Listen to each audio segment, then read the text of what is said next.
So I can't stop thinking about the Uncharted movie, not because it was remotely good and not even because it was terrible. It was just so profoundly unremarkable in a very specific way that really bothers me. The film itself was fine-ish, I guess, but honestly that's about the worst thing a film could be in many ways. A great movie is obviously great. A bad movie can be fun or interesting in its own right, but it's those nothing movies I can't really stand, and Uncharted was, at least to me, just totally bland. The cinematic equivalent of edible mush. Ticks all the boxes to legally be considered food, but certainly not something that's ever going to strike you as appetizing. The kindest thing I could say about the whole endeavor was that it wouldn't hurt you to see it, but it was, as I honestly expected it to be, deeply inessential. Now listen, this isn't a review of Uncharted. I had considered giving it a full review at the time I had first watched it, but there just really wasn't that much to say about it. It hit a series of expected beats, the action was okay, nothing to write home about but equally nothing offensive, and at just under 2 hours, it at the very least didn't massively overstay its welcome, even if it did feel like a straight-to-DVD effort that somehow snagged a big budget. To do a full review of the movie felt, much like the film,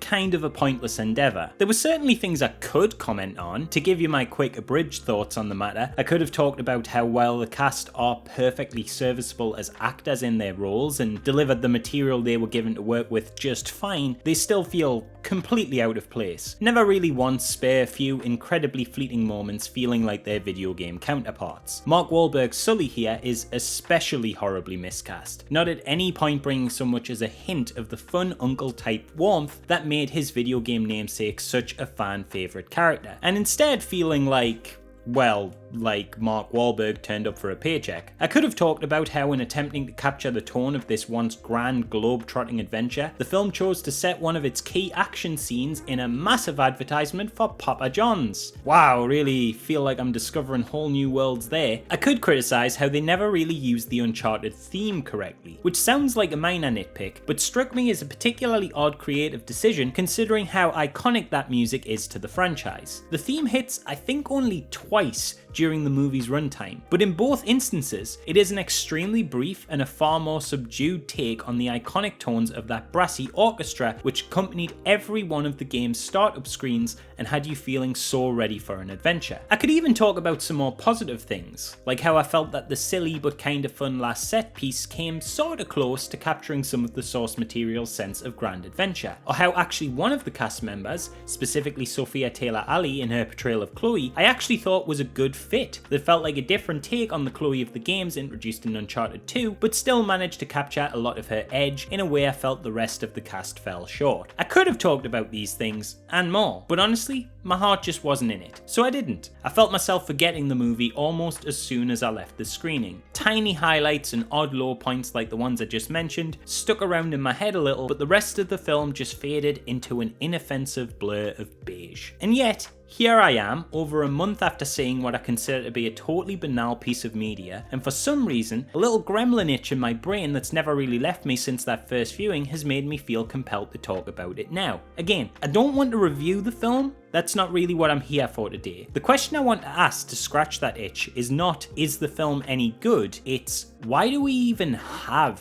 an Uncharted film? Now you're probably thinking that's a really naive question. Obviously the short answer is money. Uncharted is an incredibly popular video game with incredibly strong brand recognition and a cinematic formula that lends itself to a big screen blockbuster adaptation. But here's the thing, does it though? I certainly agree with these first 2 points, and they are no doubt the main reasons contributing to the film's somewhat surprising massive success, because, well, at least in my opinion, it can't be the movie's quality. But that last part, the part where Uncharted's cinematic set pieces lend themselves perfectly to the big screen experience, well, that I'm not so sure about. I think in some ways this isn't a video about Uncharted. Not really. Uncharted is just an interesting kicking off point for a greater discussion about adaptations, more specifically why I believe video games, an already visual medium with a huge global audience, consistently struggle to stick the landing when adapting to film and really don't all that often find that true hit that's both commercially and critically successful, where other media forms such as books and comics regularly jump that hurdle seemingly every week. And even more specifically, this is a video in which I want to talk about something I consider to be a huge special interest of mine and vitally important to the nature of stories, and that is what I like to call format storytelling. My god, I am so excited to talk about this. I absolutely love this topic. So what do I mean with regards to format storytelling? Well, basically,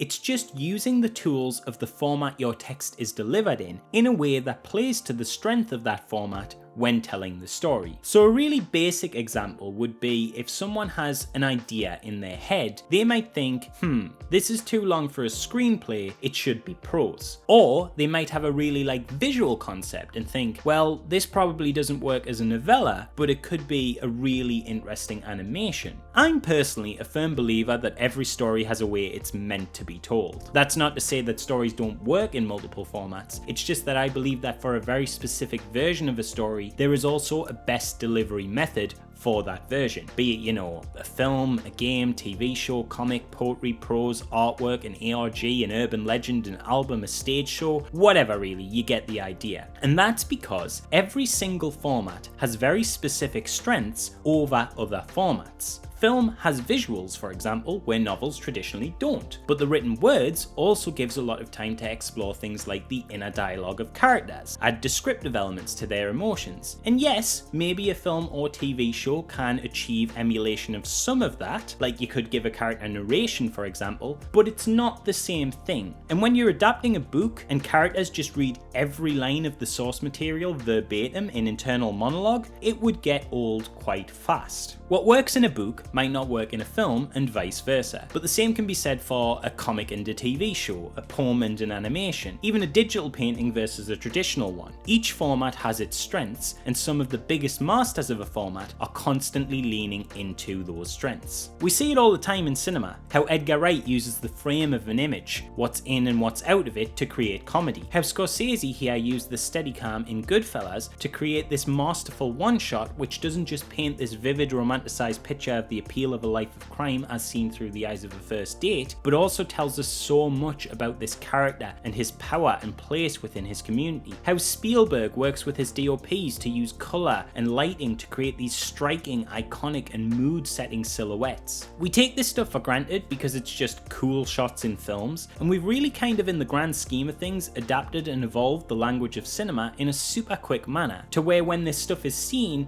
it can become something that we don't even notice, like the individual letters that make up a word once you've learned how to read. But think about it, these are for the most part, film-specific things, right? How would you do these random examples I've just described in a poem or a novel? You could describe the silhouettes of Indiana Jones or the confrontational man popping back in to make a face in Hot Fuzz, or the atmosphere of the Goodfellas bar, but it's not the same as having the frame reveal information, or bending colour and light to create an image, or elaborately decorating a place to feel like this real lived-in world you could literally walk through. Take even something visual, like say a comic, and you would have to break down the motion of that Scorsese shot from Goodfellas into a smaller series of panels, or one big full page piece of art. Put it in a video game, and unless it's a cutscene, in which case it's basically just a film for the moment it needs to be, and your player has control of the camera and the speed of movement, so you lose all those very specific framing and pacing elements. And it's not just in film, of course. People master different mediums and play to the strengths of those specific mediums all the time. For a long while, the comic was seen as an inferior visual medium by some, because after all, what could it do that a film couldn't? Some might have said the comics were essentially just storyboards, just a box with a key visual that leads to another box with the next visual. Film and animation can add motion to those things, so they're much better for any story, right? Well, no, comics can do a lot of things that no other format can. What's the filmic equivalent of a character reaching out of the confines of a panel? What's the poetry equivalent of literally changing the shape of a page? What's the video game version of the page turn reveal? You might not realise it, but this is something that people really think about when telling stories. A fantastic example, right? There's this group I adore called Mischief Theatre, and they're this comedy troupe who initially started with plays. Now, before they got absolutely massive, I went to see one of their shows on a whim, having never heard of them before. The show was called The Play That Goes Wrong, which is a play that, you might have guessed, goes wrong. And that is the key comedic premise. So the play itself is supposed to be this serious murder mystery, and that's the play you get to watch. But the meta-narrative is that it's put on by this group of amateurs who are woefully unprepared, run into a bunch of tech and equipment issues, mess up lines, have accidents on stage, etc, etc. And it is bloody brilliant. Like, it is astoundingly clever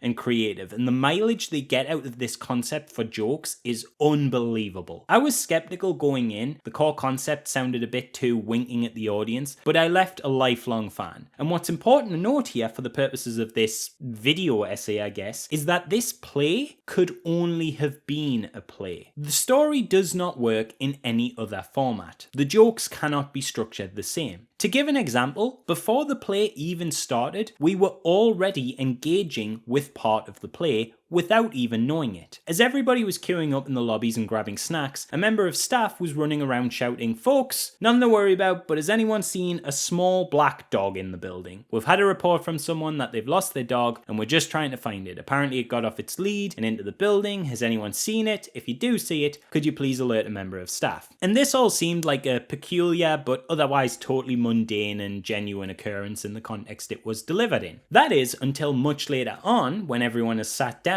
and we've mostly forgotten about this interaction, when in the second act of the play, it turns out a dog plays a huge part in the narrative, and a man walks onto the stage with just a leash. But all the characters have to pretend like a dog is attached and interact with it because that's what's in their scripts, and you realise the missing dog announcement from earlier was just set up for this premise. The play is full of stuff like this, gags, jokes, and storytelling devices that only work in this format. Whether that's because they use audience participation, like getting a member of the crowd to conspicuously hold in place a picture that keeps falling over on stage and all the cast have to act around them for the first act, or sets falling apart in real time, or daft little touches like stage space not allowing for enough room for certain actions. It's all great and all plays to the format. But what's even more interesting is Mischief Theatre eventually got a TV show here in the UK off the back of this, in the form of The Goes Wrong Show. Now, in theory, the TV show could have just been a recording of some of the performances of their plays, and that would have still worked. But this group clearly understands how to play to the format they are in. So the TV show, while each episode still centrally revolves around the premise of a play going wrong, now messes around a lot with the specific format of television. Now, there's gags around the narrative thread of a rivalry that develops as a running point of contention across all the episodes and crops up in multiple different plays. There's jokes around using the cameras and visual effects,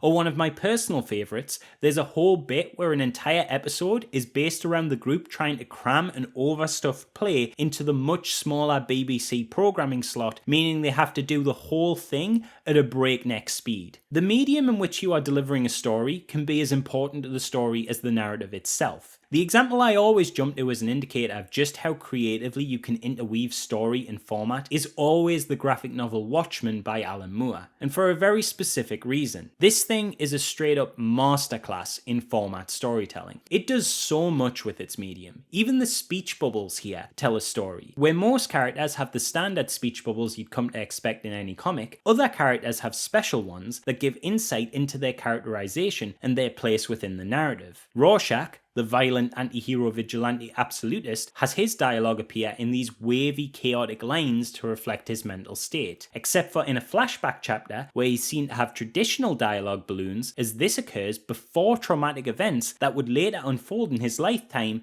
and thus change his mental state. Dr. Manhattan, the godlike being that comes about as a result of a scientific accident, has this blue inner border to all his dialogue, literally separating him from something that defines the normal humanity of all the other characters. There's a detachment there. Every word, every thought, it's all captured in this protective blue bubble, often with sharp tails or in straight, tight, organised boxes. And obviously its use of format storytelling goes beyond just using speech bubbles in a clever way. The novel often shifts completely in format to prose to break up chapters with things like letters and fake book excerpts that exist within this world. There's a story within the story in the form of Tales of the Black Freighter, an ongoing fictional comic within this narrative universe that keeps cropping up in the form of random issues throughout the book's pages. And whenever they do crop up, the art style and colouring completely changes to reflect this different narrative. And in one of my favourite instances of format storytelling, an entire issue of Watchmen centred around the character Ozymandias, who throughout the book's narrative is depicted as this hyper-intelligent, super-organised mastermind, is created with entirely symmetrical panelling to show just how in control of things he is, culminating right at the midpoint of the middle pages of the issue in a striking moment of violence where he stops his own assassination attempt and the 2 points of symmetry finally meet. Amazing stuff, right? So just insanely clever, so meticulous, so deliberate, and so specific to its format. So what happened when Zack Snyder adapted that to film with the 2009 movie release?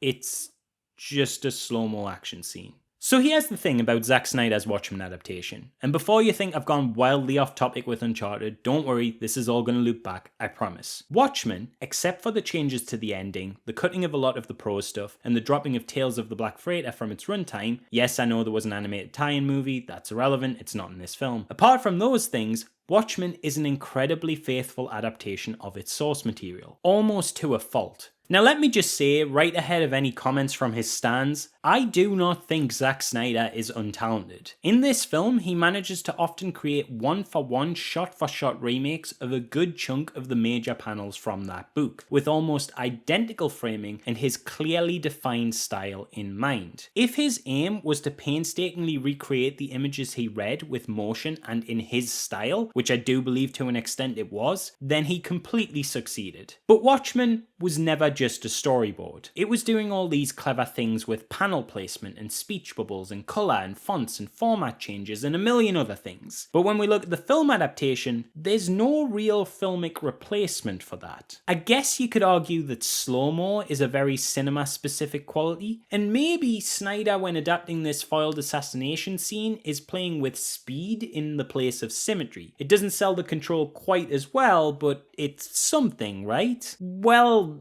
yeah, you could argue that, but I think it would be a very generous reading of the text, because this speed ramping thing he does happens so much in this film as to lose all thematic meaning. It's hard to argue that this technique here is an articulation of the comic's symmetry and Ozymandias' total control of the situation, when it's also used for other characters, for their fight scenes, for montages, for quote-unquote cool moments. It's not even something he does exclusive to this film. This is just a staple of his entire filmography. The Snyder speed up to slow down shtick is basically the backbone of 300 and Sucker Punch. But the symmetry of the comic was specific. It only happened here, in this issue, for this character. It meant something to the story. And Snyder either didn't pick up on this, or just simply could not adapt this very specific thing that worked in this very specific format in any meaningful way. So just chose to focus on replicating the core narrative. And again, that's fine, but it's not really playing to your format's strengths though. I'm not saying I know how I'd go about translating that to a different medium entirely. Off the top of my head, maybe you could do something with having Ozymandias controlling the aspect ratio of the shots or something. Maybe this section of the film is in 4:3 over the rest of the film 16:9 just to show how tight he keeps everything. Maybe that's a terrible idea that would look awkward and it just doesn't work. That's not important or my point. What is important to note though, and the reason I give this example, is that although in adapting to film form from a still medium such as comics, books, poetry or illustrations, you are innately adding something, namely motion, you might also be losing a lot in the process. In this case, that happened to be all of the creative, smart, comic-centric storytelling techniques. Which brings us to Uncharted, and the whole reason I wanted to make this video. Well, part of the reason anyway. I'd say it's 50% this and 50% an excuse to autism brain dump about the concept of format storytelling, because I geek out on this shit so hard. So Uncharted, as you all know, is originally not a movie, but a video game franchise. Now, with regards to what we've been talking about concerning storytelling within formats, games are really interesting in that they have this incredibly unique quality to them as a medium that, besides maybe something like art installations,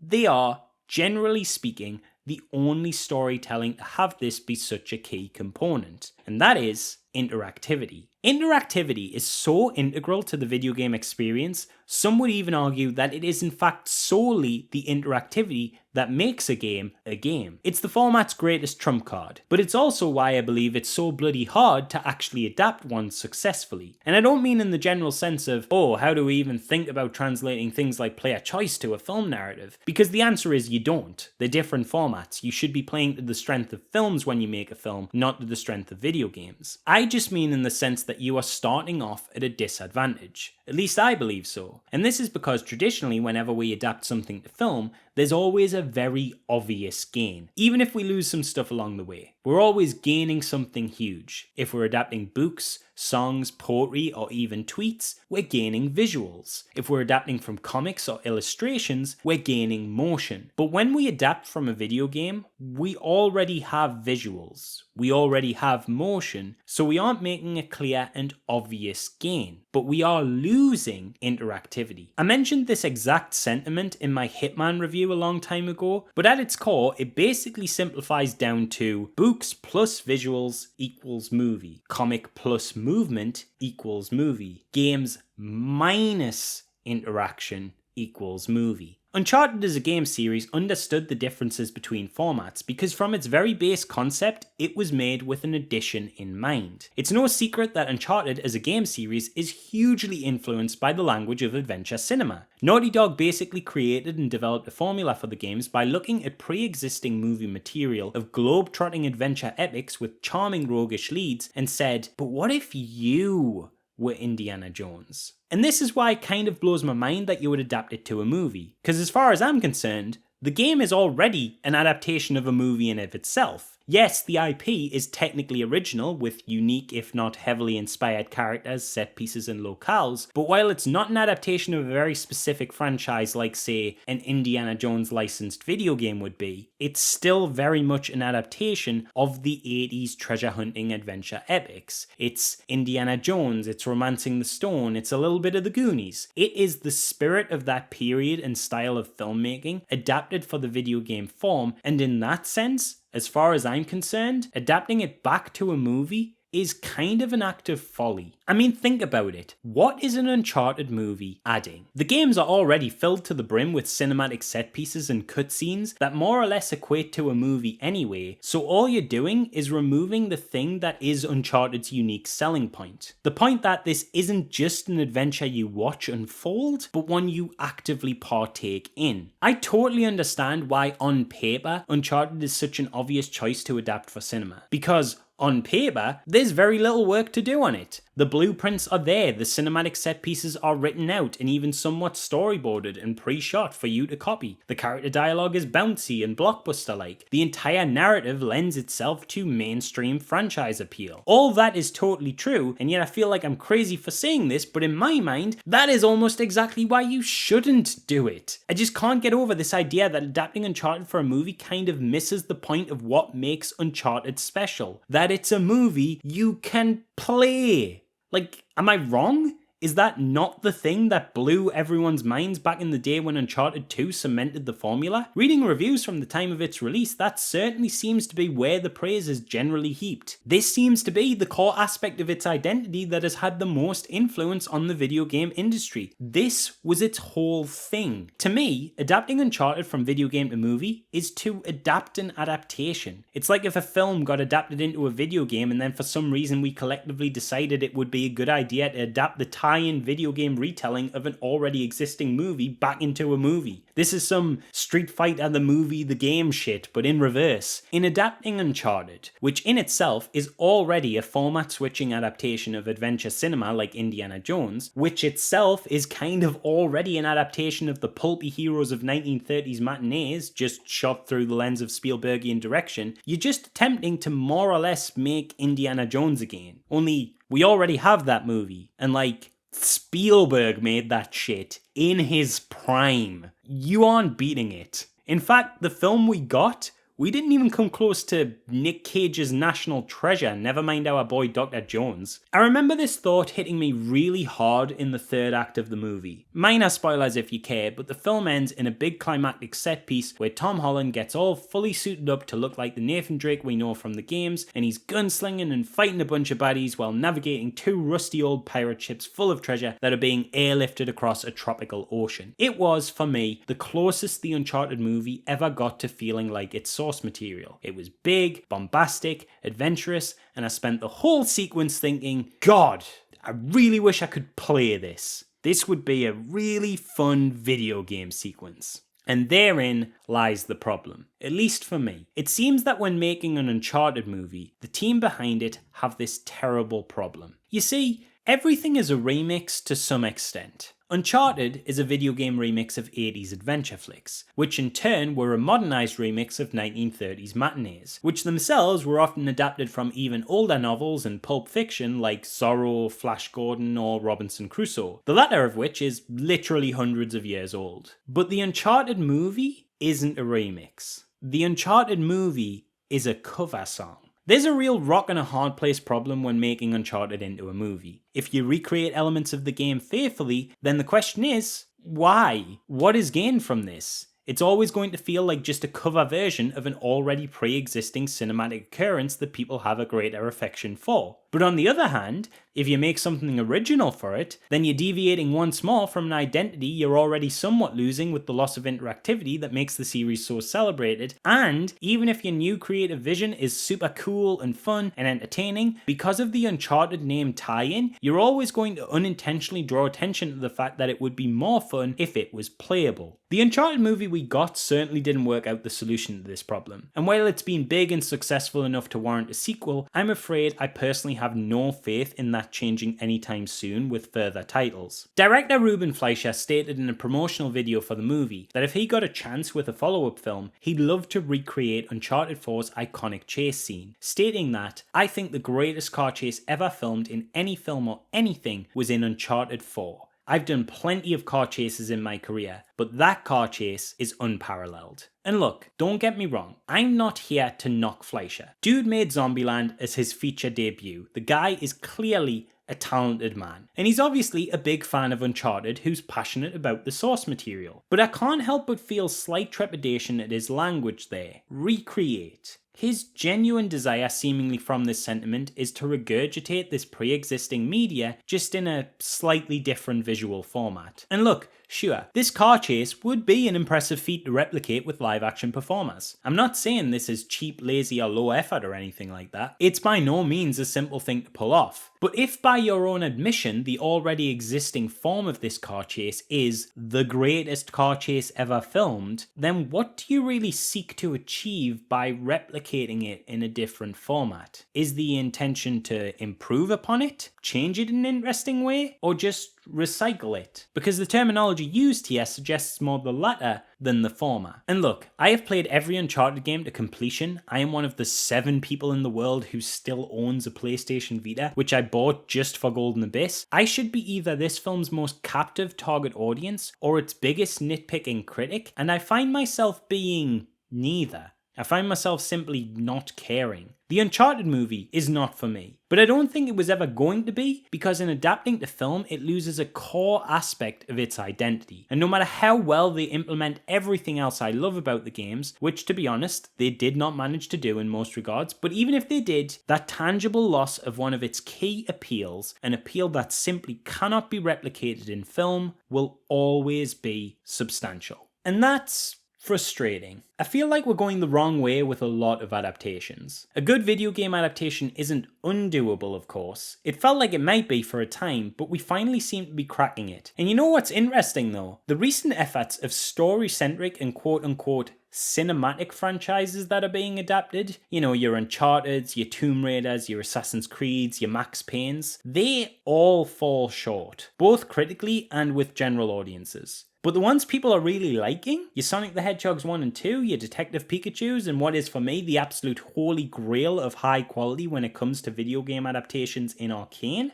well, let's briefly look at them. Because for me, these all work because there's a clear addition and intent with adapting them to film and TV formats. The original Sonic games, which are probably the most iconic of the character's run and inform most of his pop cultural influence, look like this. Dialogue-free, story-like platformers where you run fast from left to right. The films take the designs of the characters and give them interesting new characterizations that still feels in line with the spirit of the games. They add a greater focus on narrative and interpersonal relationships. There's a clear reason for these stories and the way they're told to be a film and not a game. There's a great emphasis on comedy and quips, and as cool as Knuckles was on first sighting, he never quite had the gravitas of Idris Elba's delightful tones before. Detective Pikachu? Same story. A lot of people loved this movie, and a lot of those same people were initially disappointed that the first big official live-action Pokemon adaptation wasn't a take on the mainline Pokemon franchise, but rather the smaller 3DS spin-off. But thinking about it, this makes total sense as an adaptation choice. A mystery narrative naturally lends itself to a feature film presentation far more than the mechanics of a massive JRPG with hundreds of creatures, many of which would be uniquely special for different reasons to different players who ran different parties in their own games. When making a film, they chose to focus on the smaller narratives that take place in this world, a key friendship at the center of the story, and also, rather importantly, a version of the main iconic mascot creature that can actually talk as opposed to the 8-bit screeches of the game. This ends up creating something that once again isn't just an adaptation of a popular franchise into a different media format, but rather something that should be a film and not a game, if that makes sense. I mean, yeah, I know Detective Pikachu is a game, but the film is quite a different beast that plays around with a lot of visuals and action set pieces that would never work in the context of the existing video games. And then we have Arcane. Beautiful, wonderful, perfect, amazing Arcane. I do not want to talk about this one too much because, as you might have guessed, I'm quite a big fan, and I could go on about this one for a very long time, and this video is already quite sizable, but to make it incredibly simple for those who have no experience with the video game League of Legends on which it is based or the show itself, let me put it into perspective. League of Legends looks like this. Arcane looks like this. These two things might use the same characters, same world, and Arcane might pull inspirations from a lot of the text dumps of lore scattered all over the internet that make up League of Legends' story, but they could not be more dissimilar. Though Arcane is technically a video game adaptation in the most literal sense of the word, it's clear even from just looking at it that it has been made first and foremost as an animated series with a cohesive vision and continuous standalone plot, and this makes it work entirely within the realms of its own format, even if, like me, you have absolutely no experience with or even interest in League of Legends. This is so clearly not just the visual experience of playing a MOBA replicated through cool visuals. It is a story that could not be told in the same way within the confines of the game it is based on, and a story that should absolutely be told in the medium and form with which it is delivered. That is a good video game adaptation. So I've babbled on about this concept and how people have got it wrong and how people have got it right when it comes to adaptation for a good while now, but what's my point? What is the central thesis of this video? Well, mostly, as I've already said, it's just a way to scratch the brain gremlin who keeps wanting me to talk about format storytelling, but I suppose if I want you to take any central statement from this, it's that we maybe have to collectively rethink what we mean by adaptations and how we approach doing them, especially when it comes to video game adaptations. Most people, I think, would suggest that good adaptations are those that stick as closely as possible to their source materials, but I vehemently disagree. I think the best adaptations take the source material and explore that same world, same characters and ideas, but specifically through a new lens in ways that bring valuable new elements that play to the storytelling strengths of the format the narrative is now being delivered in. That's just how I see it. But then again, what the hell do I know? Uncharted made hundreds of millions of dollars, and the sequel will no doubt continue doing what this one did and make hundreds of millions more. So yeah, guess I can't wait for 2028's Uncharted 7, featuring a 3-hour runtime, 4 post-credit sequences, a McDonald's tie-in toy line, and of course set up for the Mark Wahlberg prequel spin-off adventure simply called Sully. Good times. Hey all, thanks for watching. Sorry this one took so long. Obviously it's a little longer than my normal review efforts, and I had planned on filling the gap with a quick review of The Unbearable Weight of Massive Talent and the new Doctor Strange, but in some incredibly unfortunate timing, my local cinema closed for technical issues, so I wasn't able to catch them. But what I did catch was bloody COVID, and boy did I get it bad, and that slowed me down quite a bit. In fact, I'm actually recording this audio you're hearing right now while coming out of it. I'm feeling pretty alright at this point after a rough patch, but I am still technically positive, so apologies if my voice sounds in any way raspier or more strained than usual. I don't think it does or anything, but maybe I'm just not hearing it. Anyway, just wanted to say a quick thanks for sticking around for this fairly long boy, and explain real quick that I know I mentioned earlier in the last video that a Patreon exclusive video would be going up soon with a movie pitch. Just want to let you all know that's still happening, the script's all written, I think you're all really going to like it and I'm super proud of it. The only thing that's caused any delay with all that is that the 2 weekends I had kept free and planned to film it on was also rather unfortunately the very 2 weekends in which I have gotten COVID. And I found out I had COVID at my partner's home, so I'm currently isolating there with no access to my camera at my house. Once I get a Saturday free though and escape the prison that is these never-ending positive tests, I'll get that recorded straight away. And from there it should be a pretty quick and simple edit. Thanks for your patience though, can't wait for you guys to see what comes next. I'm really excited about all this YouTube stuff again, and I'm excited to be working a much healthier schedule, and I really appreciate you guys all sticking with me, so thanks. That's very cool. It's real good. Anyway, that's all for now, and I will see you in the next video. Bye.